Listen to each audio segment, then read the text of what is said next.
Lev Davidovitch Trotsky, en fait Bronstein, qui se fera appeler Trotsky, est né en Ukraine, dans une famille, d'un point de vue sociologique, facile à classer, d'un point de vue religieux, impossible. En principe, ceux qui ont entendu parler de Lev Davidovitch Bronstein, dit Trotsky, opinent à croire qu'il était juif. Eh bien non, pas dans la Russie tsariste. Certes, sa famille était juive, son père, sa mère, ses grands-parents de tous les côtés, etc. Mais il y avait quand même un point capital, c'est que les autorités ukrainiennes, celles du tsar, ne reconnaissaient pas la famille Bronstein comme juive. C'était une notion qui ne pouvait s'appliquer à son père, riche paysan, ni à sa mère. Pourquoi? Parce que tout simplement, les Bronstein faisaient partie d'une secte d'origine juive très répandue en Ukraine qui ne reconnaissait pas la synagogue. Il n'y avait pas de baptême officiel, il n'y avait pas de fréquentation de bâtiments religieux ou quoi que ce soit. En principe, ils vivaient plus ou moins dans la mouvance religieuse juive à domicile, si telle était leur volonté, ou pas du tout, dans le même cas.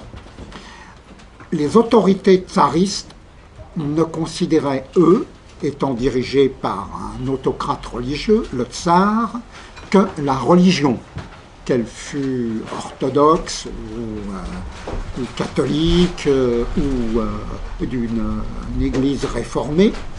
Et elle était perplexe devant le cas des Karaïtes, c'était les gens parmi lesquels était né Léon Davidovitch Bronstein, Lev signifiant Léon, il avait plusieurs diminutifs.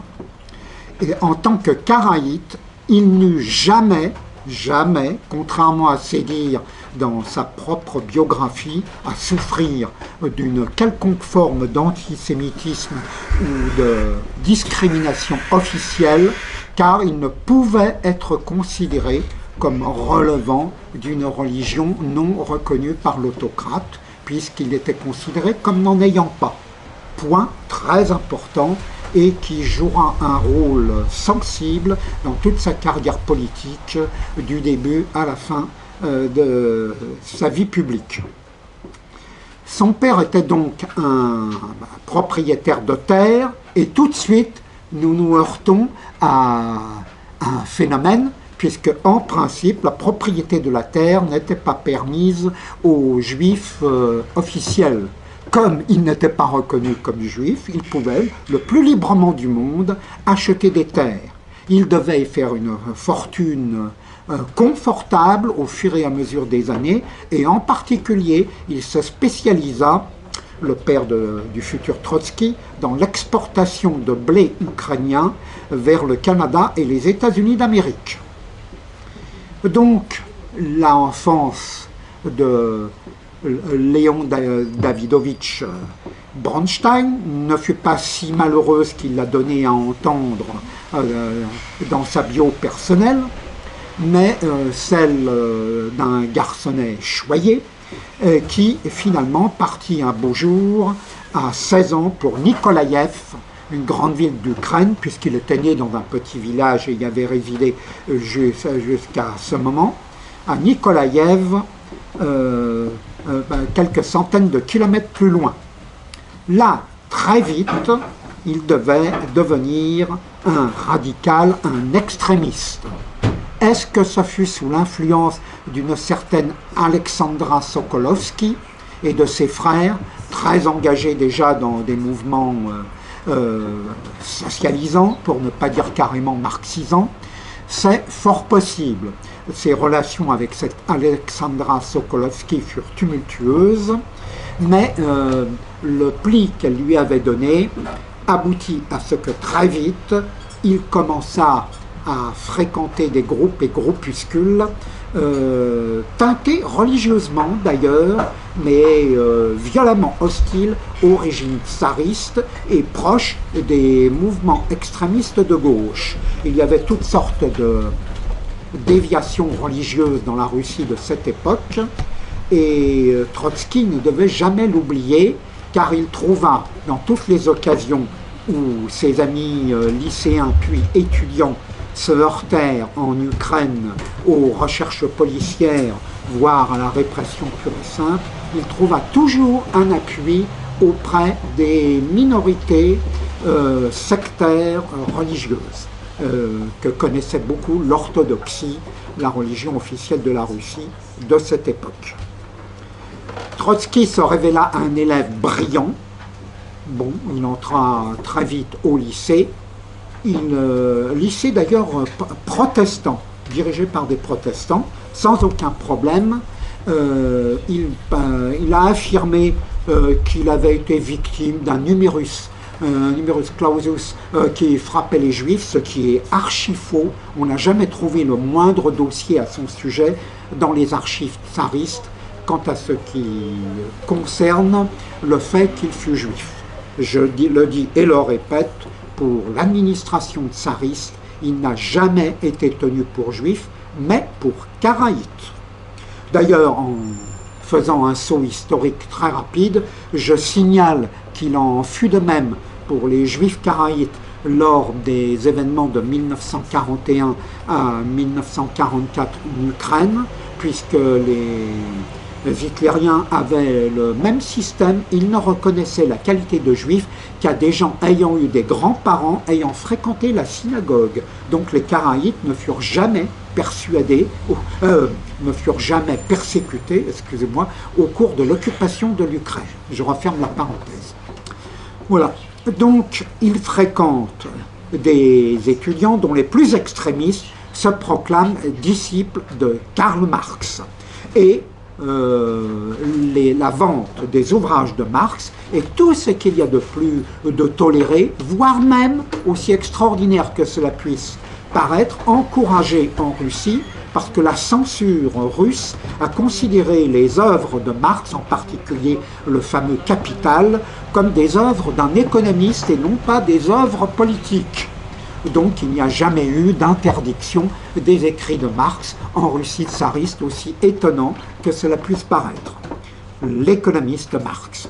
Il en devient disciple, lui il le lit dans tous ses écrits dérivés, pas seulement la doctrine économique, et il en tire un certain nombre de conclusions qui le rendent un adversaire de plus en plus résolu du régime.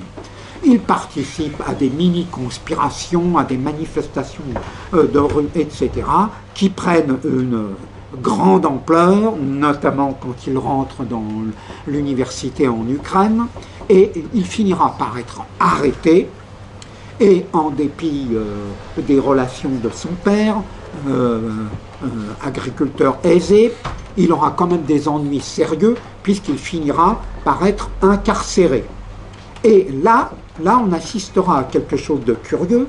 Il a connu une jeune fille qui l'intéressait, qui a été arrêtée, elle également, et il demandera l'autorisation de se marier en prison. Et il fera ce mariage sous le rite judaïque. Lui qui était karaïte et qui était déjà athée à cette époque. Curieux.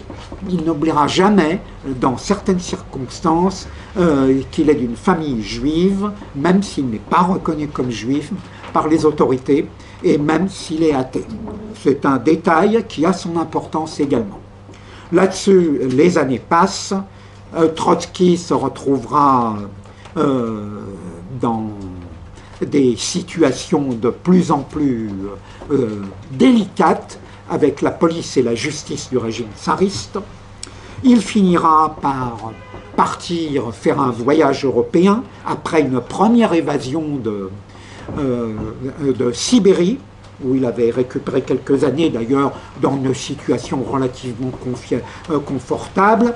Il a déjà des enfants, il a une femme, et il s'évade en laissant femme et enfants derrière lui, au motif que la révolution a besoin de ses idées et de son talent. Il passe donc en Occident, il ira en Allemagne, en France, en Angleterre, et ce qui le marquera surtout, ce sera son passage en Allemagne, car il fera la connaissance de quelqu'un appelé Parvus, de son surnom, qui est un Allemand très connu dans la social-démocratie marxiste allemande, et qui lui aussi est d'origine ukrainienne, et qui l'encouragera à préparer un retour en fanfare en Russie tsariste. On sait qu'en 1904 éclatera une guerre sanglante et désastreuse entre le Japon et la Russie.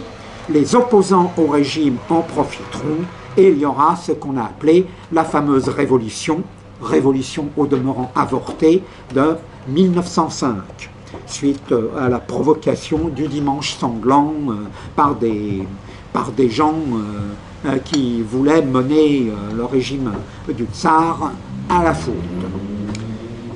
On verra donc à ce moment-là le grand retour de l'exilé volontaire, en quelque sorte, Trotsky, qui sera rejoint d'ailleurs par l'Ukraino-allemand, naturalisé maintenant allemand grâce à la social-démocratie allemande, Parvus, et ils organiseront de grands événements à Saint-Pétersbourg.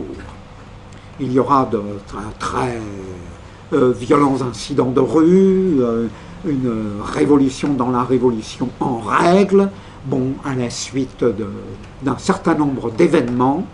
Les autorités reprendront le dessus, mais Parvus et Trotsky se seront fait particulièrement remarquer.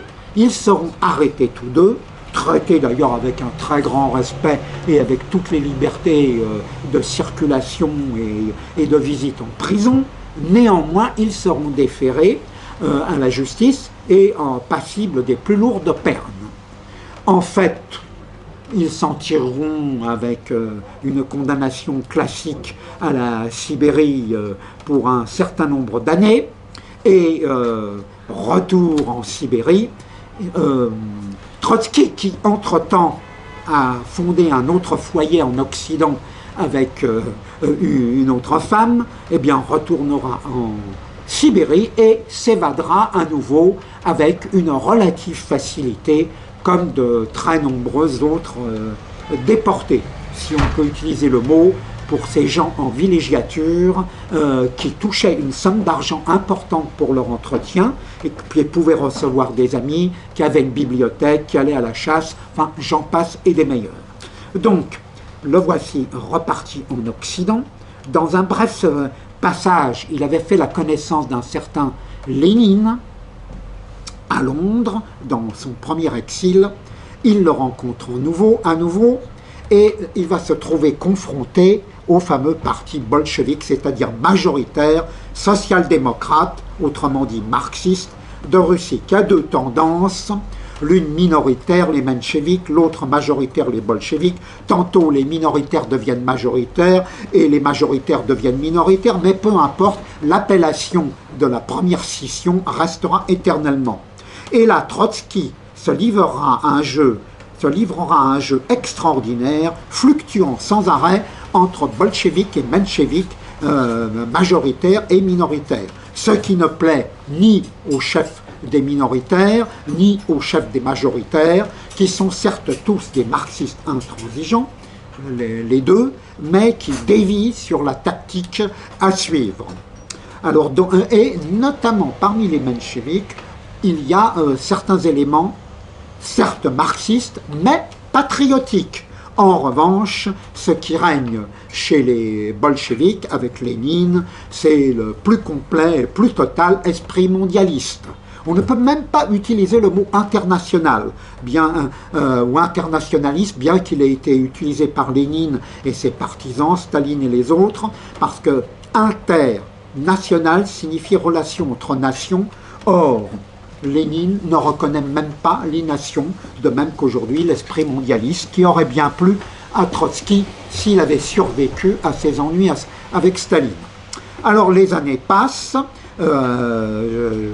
je ne dirais pas tous les balancements du camarade Trotsky ces années-là, avant 1914. Je précise néanmoins un point important au fait d'où vient son surnom de Trotsky.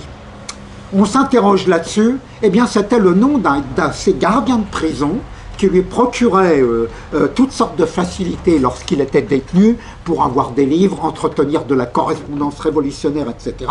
Et qui était un membre d'une des sectes déviées de l'orthodoxie parmi les plus fanatiques de Russie et dont je ne m'appesantirai pas sur certaines mutilations de nature même sexuelle dont les membres étaient priés de tolérer.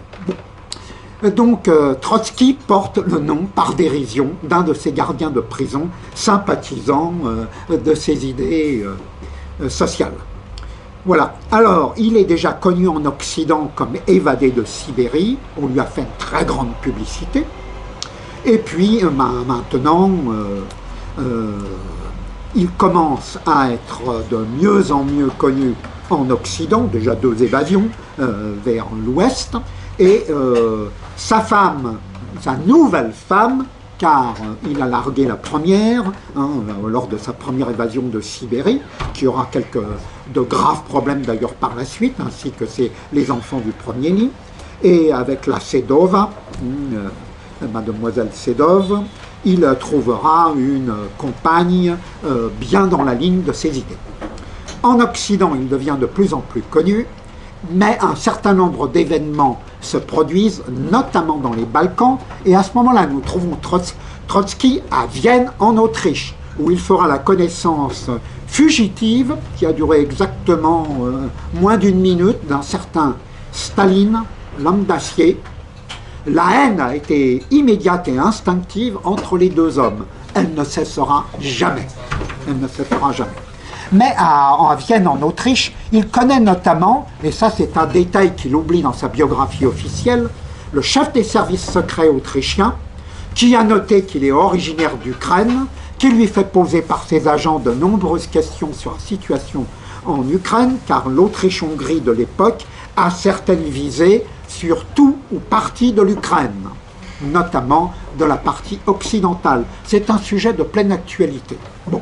Mais à l'époque, il l'était déjà. Et Trotsky travaille pour un journal ukrainien à tendance séparatiste de l'Empire des Tsars. Il touche des piges importantes grâce à l'intersection de la social-démocratie autrichienne, mais également des autorités impériales de ce pays. Voilà, et là, tout doucement, on s'achemine vers 1914. Je signale que Lénine résidait également à la frontière, c'était pas la frontière d'ailleurs, puisqu'une partie de la Pologne appartenait à l'Autriche, mais disons il était à la limite de la Pologne autrichienne et de l'Autriche proprement dite. Donc ils avaient une correspondance ou des rencontres suivies, mais Lénine se méfiait de Trotsky. Là-dessus, la guerre mondiale va éclater, mais qui est Trotsky? Un sujet de l'Empire du Tsar. Quel va être son sort à la déclaration de guerre? L'internement dans un camp dit de concentration, comme d'ailleurs tous les sujets des différentes nations ennemies résidant tous les sujets de puissances ennemies dans des puissances belligérantes hostiles sont internés. Que va-t-il advenir de Lénine et de Trotsky? Le gouvernement autrichien comprendra où est son intérêt, bien pesé, il les laissera partir librement. Trotsky, par différents cheminements, il passe par la Suisse, évidemment, Lénine y restera, lui il va en France, il obtient une carte de presse pour le journal ukrainien dont j'ai parlé, pour une raison bien simple, c'est que les Français sont intéressés à ce qu'il y ait un mouvement séparatiste en Ukraine, tout comme les Autrichiens, mais pour des raisons qui ne sont pas les mêmes. Voilà, donc il est bien vu des autorités françaises, mais ce qu'il écrit est quand même assez étrange, c'est défaitiste. Bon, au possible, pour toutes les puissances en guerre les unes contre les autres. Là-dessus, il se fait un certain nombre de réunions en Suisse que Trotsky approuve, propageant le défaitisme au nom du mot d'ordre de Lénine: transformons la guerre impérialiste en guerre civile dans tous les pays. Notre ennemi, ce sont les officiers, ce sont les puissances dominantes dans tous les pays. Vive la guerre civile dans tous les pays. Bien, alors là-dessus, nous en arrivons à la fameuse année 1917. À ce moment-là, Trotsky rate le coche. Ça va jouer un rôle très important pour sa vie future, puisque lui n'est plus en France, parce que les autorités françaises ont fini à avoir des inquiétudes sérieuses sur ce qu'il pouvait bien faire en France. Donc il va finir par mettre l'océan entre lui et l'Europe en guerre. Il va aller au Canada, aux États-Unis d'Amérique, etc. Quand il va vouloir en retourner, lorsqu'arriveront les nouvelles de la Russie, révolution à Pétrograd, ex-Saint-Pétersbourg, etc., il aura toutes les peines du monde à se faire rapatrier, puisque les Américains veulent bien qu'il s'en aille, mais la Grande-Bretagne, puissance tutélaire au Canada, le fait interner un certain temps. Il fera intervenir des tas de personnalités des différentes puissances qui finiront par le faire relâcher. Il arrive avec des semaines et des semaines de retard sur les événements. Trotsky est le grand chef du mouvement bolchevique, Kerensky celui des sociodémocrates de gauche, etc. Bon, alors il essaie, il a des grands talents oratoires, d'organiser des réunions pour son propre compte au Grand Cirque de Moscou, et il réunit un certain nombre de partisans, notamment parmi ses amis les Karaïtes d'Ukraine. Il y a de grands dirigeants du parti bolchevique qui sont des Karaïtes comme lui, c'est-à-dire des juifs non-juifs, hein, si on peut dire, mais tout ceci le limite. Donc il comprend, lui qui était fâché avec les bolcheviks, qu'il faut se réconcilier par différents mouvements de raptation. Il se rallie à Lénine, qui a eu de sérieux problèmes avec lui, mais qui accepte quand même son ralliement. Nous arrivons à novembre 1917, c'est ce qu'on appelle la révolution d'octobre, 7 novembre 1917, selon le calendrier grégorien. Et donc, à ce moment-là, il y a le coup d'État militaire, faussement appelé révolution, des bolcheviks. En fait, le déroulement des événements est bizarre, étrange. On sent qu'il y a deux révolutions en une, pas une seule. C'est pour Lénine, ça, mais il y a des individus qui sont résolument hostiles aux idées de Lénine, qui participent au coup d'État, comme les anarchistes, comme certains éléments sociodémocrates qui n'aiment pas Lénine. Tout ça est bien étrange, et on s'aperçoit que Trotsky a joué un rôle particulier. Mais son retard de plusieurs semaines au printemps et à l'été 17 lui est fatal. Ce n'est pas lui qui va devenir le chef du nouveau gouvernement putschiste, c'est Lénine, et lui, il sort son épingle du jeu, il devient le ministre des Affaires étrangères, et il va devenir le commissaire à la guerre, commissaire du peuple. C'est à tort que les bolcheviks proclament les commissaires du peuple. Donc, les événements vont vite ensuite. Il y a d'abord la guerre avec l'Allemagne à régler. Trotsky ira à Brest-Litovsk, où avaient lieu déjà des pourparlers entamés par les bolcheviks, mais qui n'aboutissaient pas. Il se fera remplacer à un moment par un autre Karaïte ukrainien, Joffé. Ils auront d'un certain problème, ils amuseront le tapis en faisant des déclarations révolutionnaires. Finalement, les Allemands se fâchent et un beau jour, les hostilités reprennent, si on peut dire, puisque l'armée allemande avance sans aucune résistance militaire digne de ce nom vers Pétrograd, à la stupeur des bolcheviks, notamment la minorité qui croyait possible de mener la guerre civile et la guerre contre les Allemands en même temps. C'était le cas de Trotsky. Lénine était plus raisonnable, il avait bien compris que la désorganisation de l'armée tsariste par ses amis et lui-même devait avoir quand même des conséquences militaires. Donc Trotsky sera obligé de rectifier le tir, et lui qui voulait la guerre sans la guerre, mais c'est-à-dire faire la guerre quand même, contre les Allemands, contre les Blancs, etc., contre un peu tout le monde, eh bien, devra se calmer. Il y aura des fluctuations diverses qui feront qu'il n'aura pas que des amis. Mais du commissaire aux affaires étrangères, il passe au commissaire aux armées, et là, il va faire merveille, parce qu'il a un mépris absolu de la vie humaine, que ce soit celle de ses amis ou de celle de ses ennemis, et il a un don du commandement. Il ne connaît pas vraiment d'amis. A-t-il eu vraiment des amis? D'ailleurs, j'ai prononcé le nom à côté d'un personnage secondaire. Je crois que j'ai tort. Il utilisera des gens, mais jamais, jamais on ne peut dire qu'il a eu de véritables amis, parce que lorsque le sang doit couler, il les sacrifie sans la moindre hésitation. Et d'ailleurs, il est à noter que lorsque certains communistes n'exécuteront pas, dans l'armée rouge, n'exécuteront pas ses ordres assez rapidement, ou pas vraiment dans la ligne qu'ils s'imaginaient, même si les fautes sont vénielles, il les fera exécuter sans la moindre pitié. Tiens, mais c'est très intéressant ça. On dit de Staline qu'il a fait exécuter en grande quantité, en quantité industrielle, des communistes pour régler des comptes dans le parti. Mais le premier à avoir fait exécuter en Russie soviétique des communistes, c'est en fait le camarade Trotsky. C'est à noter.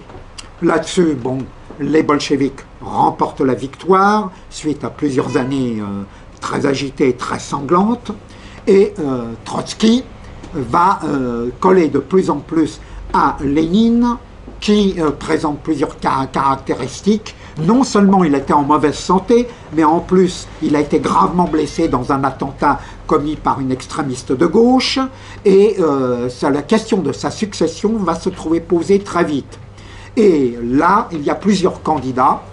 Trotsky jouera un rôle de bascule, comme d'ailleurs d'autres, entre les différents candidats, mais il y en a un dont il ne se méfie pas, parce qu'il considère que c'est un rustre, une espèce de bête féroce, un homme dénué de culture, dénué d'intelligence, un certain Joseph Djougashvili, un Géorgien, surnommé Staline. Déjà, ils se sont heurtés pendant la guerre civile à propos de la situation d'un front où Staline était responsable militaire, alors que Trotsky commandait toute l'armée rouge, et il a fallu que Lénine personnellement sépare les coqs de combat, chacun voulant faire déjà à cette époque exécuter l'autre. Situation un peu délicate. Donc, le combat pour la succession commence, il est marqué par des tas d'épisodes. Lénine aurait dit ci, il a écrit ça, etc. En fait, le seul écrit, le fameux testament politique de Lénine, émettait de sérieuses réserves sur les deux, ce qui ne devait pas manquer de plaire à d'autres candidats dans la coulisse. Il sera naturellement pas du tout en question au moment de la mort de Lénine, parce qu'à ce moment-là, le dilettante Trotsky, eh bien, arrivera à nouveau en retard.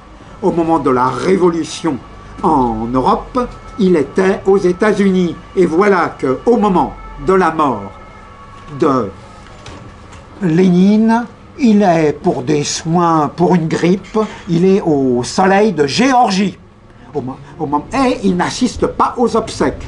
Inutile de vous dire que Staline est là et qu'il est parmi les porteurs du cercueil. Ça, c'est un manquement grave, et pratiquement quand il arrive, Staline a déjà pris un certain nombre de précautions en tant que secrétaire général du Parti communiste de la Russie soviétique. Le combat durera beaucoup d'années, de 24, puisque Lénine est mort au début de 1924, de 24 à 27. En 27, le sort de Trotsky est réglé, le bras de fer pour la domination du pays et du parti est réglé, et le camarade Trotsky est d'abord exilé en Sibérie, d'ailleurs très confortablement, ne vous inquiétez pas pour lui, mais ensuite, comme il n'arrête pas des correspondances peu discrètes et de l'agitation du côté de Moscou, eh bien, il finira par être mis hors de Russie soviétique. Il sera exilé en Turquie, seul pays à l'accepter. Les pays occidentaux ne veulent pas de lui, en Amérique on ne veut pas de lui, seule la Turquie l'accepte dans la fameuse île aux Princes, avec toutes ses villas. Et de là, il va monter une internationale trotskiste contre la troisième internationale de l'internationale communiste de Staline. Ça entraînera évidemment la colère de Staline. Tout le travail de l'internationale de Staline, de Moscou, sera tourné contre l'élimination des trotskistes. Cela durera des années. Trotsky devra quitter la Turquie. Il finira par être accepté par exemple en France, par exemple dans un pays scandinave, etc.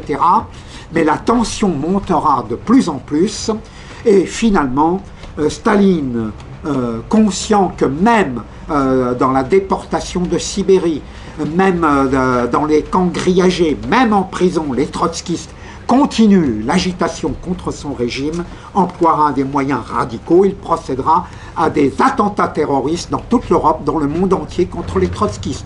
Et dans une guerre civile en règle, dans la guerre civile en Espagne, où le parti trotskisant, le POUM, sera anéanti par les staliniens, en plein milieu de la guerre civile entre les franquistes et les rouges.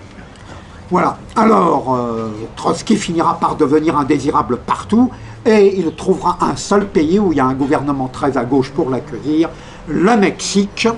Et au Mexique s'achèvera sa carrière parce que enfin Staline en viendra à bout en le faisant assassiner en août 1940. Et en mot final, je signale à ce moment-là qu'il y avait eu peu de temps auparavant, fin 1939, le pacte germano-soviétique, et que Trotsky l'avait approuvé totalement contre les fascistes polonais, etc. La Russie soviétique avait eu bien raison de s'entendre avec le Troisième Reich d'Hitler. Par ailleurs, dernier point, Trotsky n'a jamais oublié le fait qu'il était originaire d'une certaine religion, même si ses parents ne la respectaient pas. Il a écrit en 1937 un article très clair dans une revue socialiste américaine disant qu'il fallait un foyer national juif en Palestine. À juste titre, les Trotsky les sionistes peuvent le reconnaître. Voilà. Alors il a disparu, il a eu de nombreux ancêtres, de nombreux successeurs, excusez-moi décidément. Il a eu de nombreux successeurs, y compris en France, qui existent toujours dans le monde entier, mais ceci est une autre histoire. Tragédie, la vie de Trotsky? Non. Un amateur contre un professionnel, Trotsky contre Staline, l'amateur, tout aussi sanglant que son opposant, devait succomber.